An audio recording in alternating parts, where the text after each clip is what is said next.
Bisakah kita bermegah dalam kesengsaraan?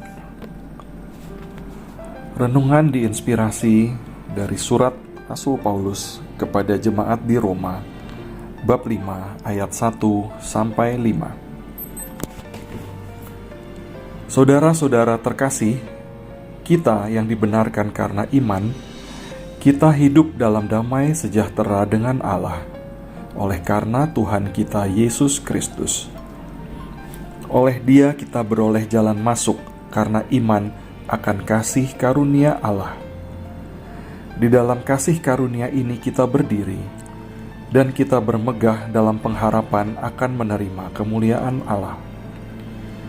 Bukan hanya itu saja, kita malah bermegah juga dalam kesengsaraan kita, karena kita tahu bahwa kesengsaraan itu menimbulkan ketekunan, ketekunan menimbulkan tahan uji, dan tahan uji menimbulkan pengharapan.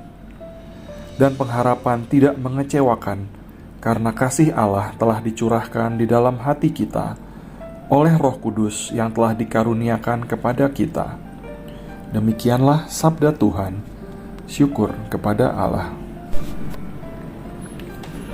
Membaca perikop ini, mungkin ada sebagian dari kita yang bertanya dalam hati, bagaimana mungkin kita bisa bermegah dalam kesengsaraan? Sebaliknya, kadang kesengsaraan bisa membuat kita menjauh dari Tuhan, karena dalam kesengsaraan kita kadang merasa Tuhan meninggalkan kita. Hal ini terjadi pada diriku. Ada suatu kesengsaraan yang aku alami, karena tiba-tiba saja aku mengalami kebas pada kedua kakiku akibat syaraf terjepit. Aku tidak dapat lagi melakukan aktivitas seperti sebelumnya. Aku sudah mencoba berobat kemana-mana. Aku merasa sedih dan merasa cobaan dari Tuhan terlalu berat. Di saat aku sedang merasa begitu dekat dengan Tuhan dan sedang giat dan bersemangat melakukan pelayanan, aku mengalami hal ini. Setelah 5 tahun aku menjalani hal ini, sampai saat ini, kebas ini tidak pernah sembuh. Namun aku merasakan hal yang lain. Ternyata Tuhan tidak meninggalkan aku. Memang kebasku tidak sembuh. Namun aku tidak menjadi putus asa dan tetap menjalankan hidupku seperti apa adanya.